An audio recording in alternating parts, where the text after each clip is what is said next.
Hi guys, Twitch here from Creep Designs. I usually prefer not to waffle on too much in the start of my video so that we can get started on things, but I just want to start by saying a huge thank you to all of my new subscribers that have joined me since the $100 challenge piece. You have no idea how grateful I am for all of your support and your kind comments and everything. It's just blown my mind. So I was going to be starting on a different piece once I got better, but I was given a rather cumbersome table and chairs. It's a 6-seater and I am sitting on it, if you can see it.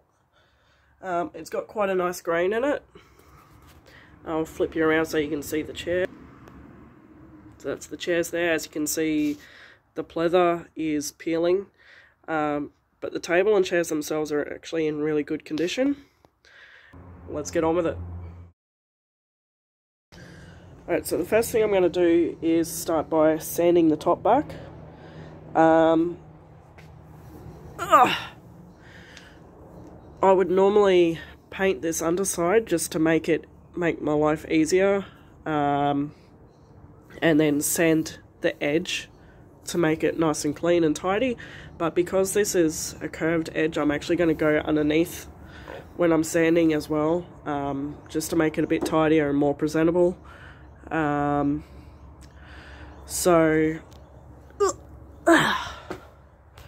I'll get started with sanding and get that out of the way.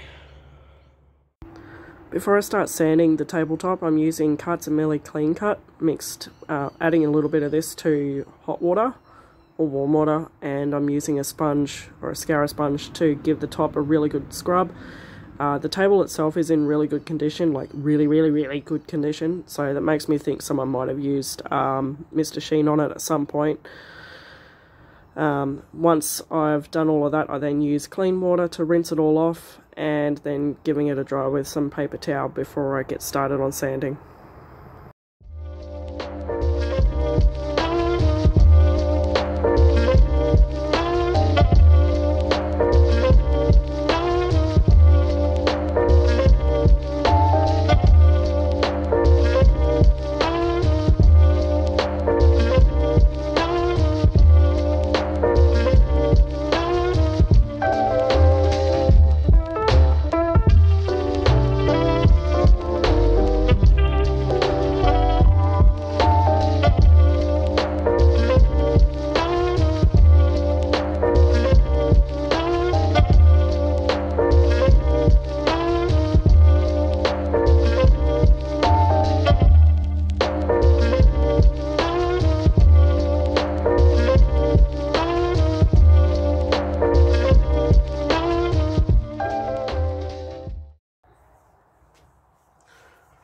Alright, so I've turned my speed on my sander down to about 3.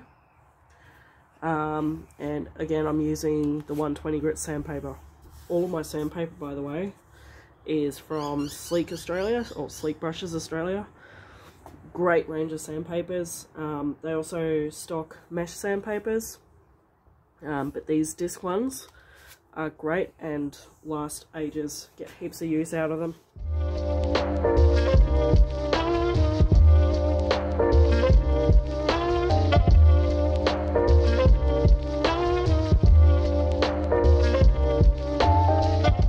Alright, so now that I've finished sanding the top back, I have given the base of the table a scrub, a really good clean, the same as I did with the top before I sanded it. So Millie Clean Cut is what I used to clean it, and then I went in with clean water and kitchen paper to get rid of any residue, and then I scuff sanded with 120 grit sandpaper, and then went over it all with a lightly damp rag to get rid of any dust from the scuff sanding. Now, as you can see, I've started priming it. I sat under the table and started priming underneath with Millie primer and adhesive bond. I didn't film me doing the underside because there was a lot of me poking myself in the face with a paintbrush and hitting my head and dragging my bum around like a dog. It wasn't pretty and you didn't need to see it. So I've got my yogurt cup. I'm going to take a big risk here and sit it on top of the table, and I'm using a sleek 38mm brush. Could probably use a bigger brush for this, but there's smaller parts like the underside here that will be easier to get into with a smaller brush. So whilst I go around the outside part of the table, I'm gonna do underneath first.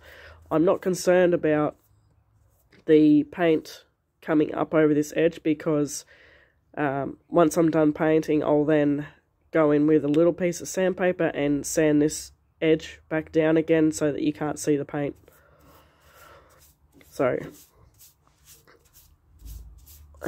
yeah, this is the Millie primer and adhesive bond. Absolutely love this stuff.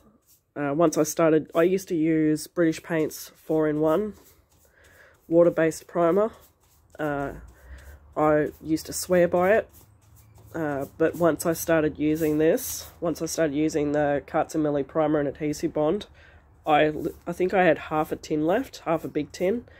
I threw it out because this stuff is just so much better. It goes on easy, as you can see. It's just goes on really easily. Kind of speaks for itself, so I should shut up. I'll get the rest of this table primed and come back when I'm ready to put paint on, because you don't need to see too much of me painting white. It gets a bit boring.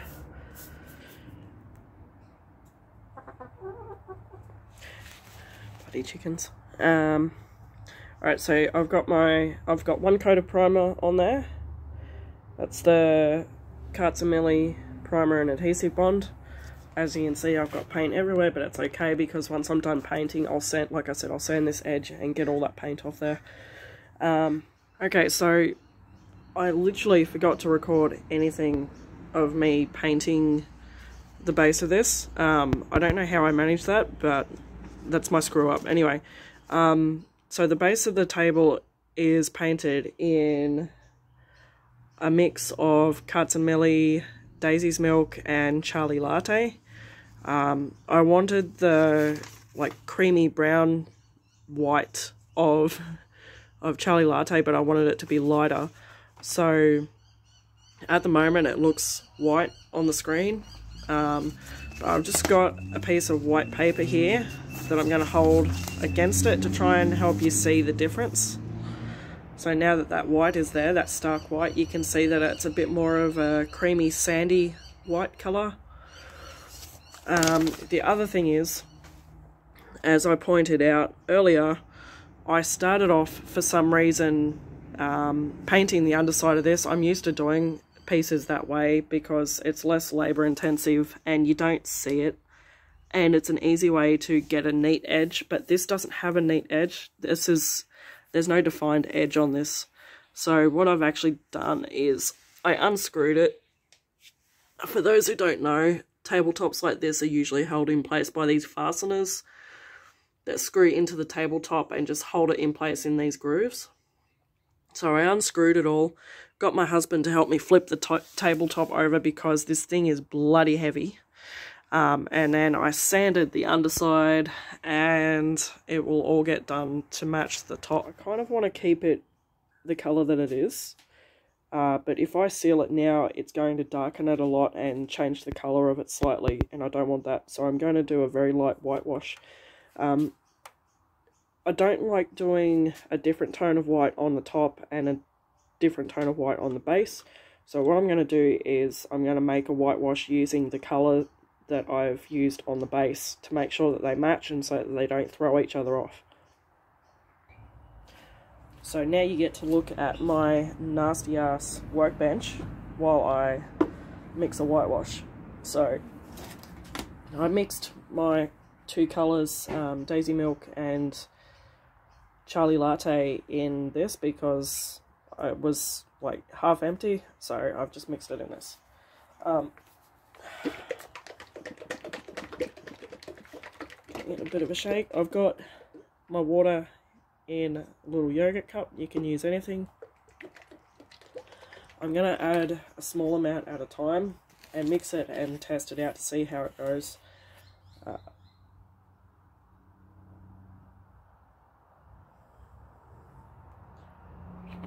So I don't want this to be too strong and overpowering because I don't want it to come up super white. So I don't know if you can see how much I've got in there. It's just a very small amount, and I'm going to mix that.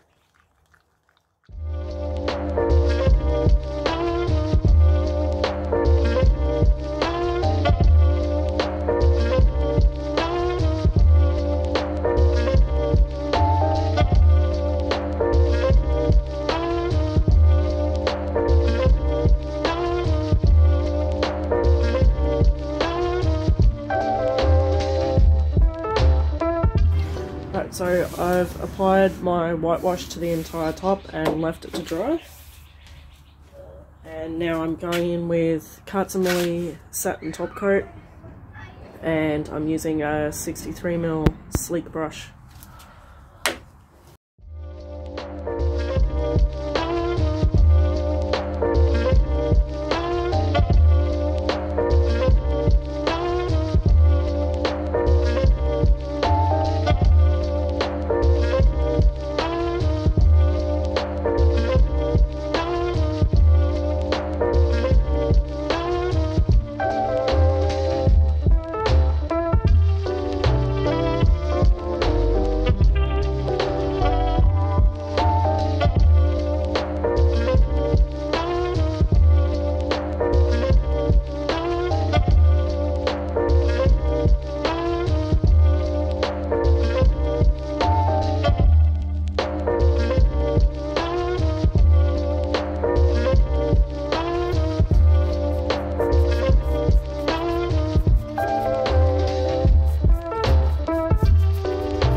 Now that the table is done and moved out of the way, I'm going to get started on the chairs. I have 6 chairs to do. Luckily they are not spindle chairs. Every other dining chair I've done so far to date has been spindle chairs, so I'm actually glad to do chairs like these for a change. And rather than doing one chair at a time, I'm actually going to I've set up a process line, and I'll be doing all of the chairs at the same time. I'm going to see how fast I can get these all done. So let's get cracking. So I started recording the painting process and then realised that no one's going to want to watch all of this crap, so I deleted all of it because it took me 3 or 4 days. But basically I've removed all of the seats. As you can see, I gave all of the chairs a really good scrub with Millie Clean Cut and then went over again with clean water. Then I scuff sanded using my Adhesive multi-tool. And then after that I went in with Millie primer and adhesive bond, did 2 coats of that. When doing this, I like to start from the underside, do my 2 coats on the underside, and then flip the chairs over, sand down any raised spots where the paint has run over the side, gone over the sides, and then do the second coat on everything else that's on top, or the, So as you can see, all of the chairs are done. So that's got, like I said, 2 coats of Millie primer and adhesive bond, and then 2 coats of my custom mix of whatever the ratio was of Daisy's Milk and Charlie Latte. These have come up really good. I love how they look, but I also think they're a bit too pristine and perfect for the look I'm going for, so I'm actually going to distress them.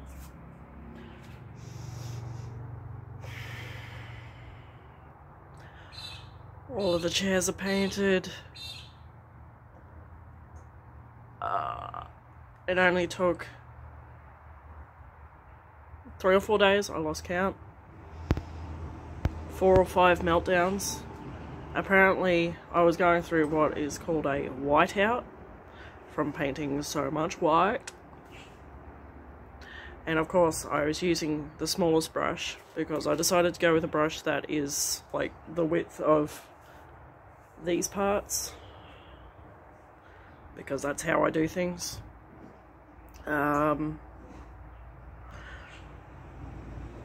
Never again. So I've decided that the money from selling this table and chairs is going to pay for an air compressor and a spray gun.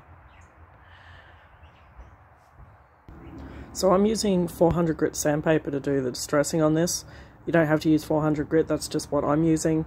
I wouldn't use anything lower than 120 because it will be more likely to just peel the paint and you'll end up with big chunks that will likely get more damaged as they get used. So I'm not sanding any of the flat surfaces, just going around the places on the chairs and table where they're most likely to get naturally worn down over time to make it look natural.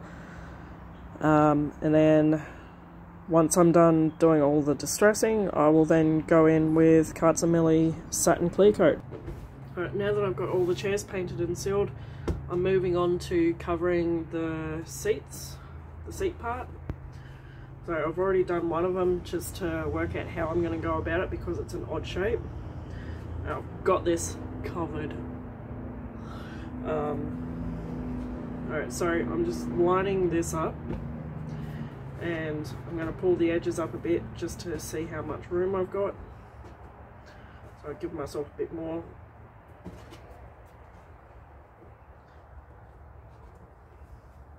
You're always better off making sure that you've got too much rather than not enough. So the first one that I cut, I did try using a pair of scissors, but it wasn't moving through too well through the fabric. So instead I grabbed my super heavy duty knife from Sleek Brushes Australia. This thing is great. I absolutely love it, and watch how easy it cuts through the fabric.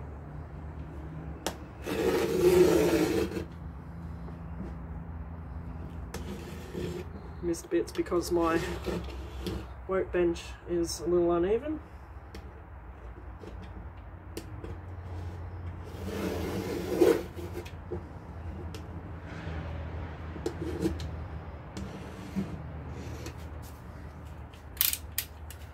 So that's that part done. The staple gun I'm using is the Adhesive electric staple gun. It's a staple and nail gun. So with this one, you just turn it on at the back and then go to town with it. So I'm starting at the front to make sure that I get the front looking good, because that is more important than making sure the back looks good, I think, because that's the part that you see the most.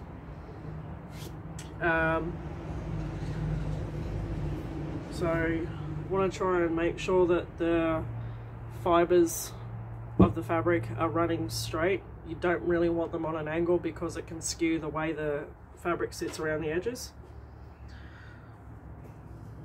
So just pull it up, don't try pulling it too tight.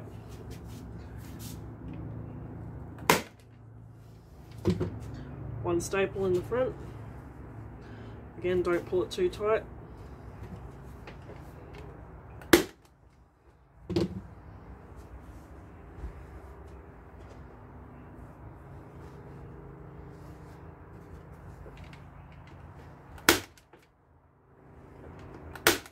I'm out of staples.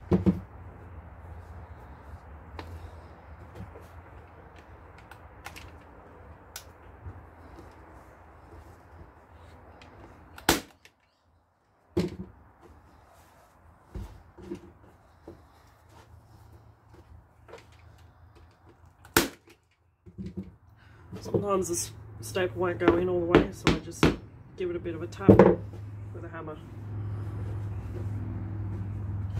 So with the corners, I pull this corner in,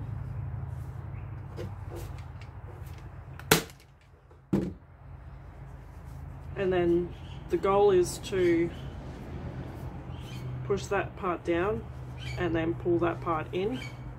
But I prefer to go along this edge first before I get to that corner.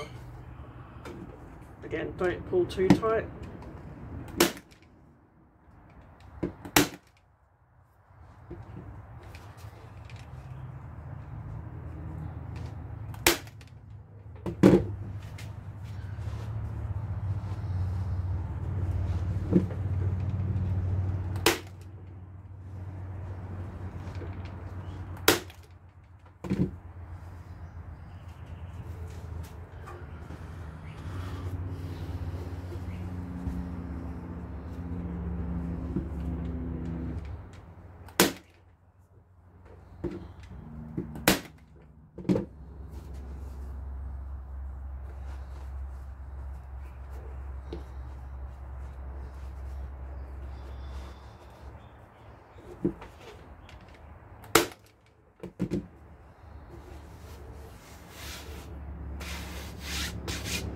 There you go.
Well, that's it guys, the chairs were all reassembled and got it in place and staged. I did have a table runner on it for staging, but I've moved it aside for this so that I can show you the grain and the way the different colours in the timber come up with the whitewashing. Oh, trip over everything. I'll show you something real quick. So because it's a big table and I've only got a relatively small staging screen, the trick that I use to photograph tables like this in a smaller space is, as you can see, I've only got maybe a bit more than half of the table on the staging area. So when I take the photos, I take the photos from about back here and go right back and then crop the photos in this section here, as you'll see in the photos at the very end. So yeah, just a quick little tip to show how I handle situations like this. So yeah, never doing, I say this now, never doing another set of table and chairs like this again.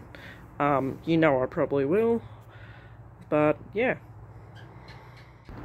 If you like this video, please remember to like, subscribe and share, and look in the description for my link tree which will take you to all of my socials and all of the places where I get all of my products. And yeah, see you next time.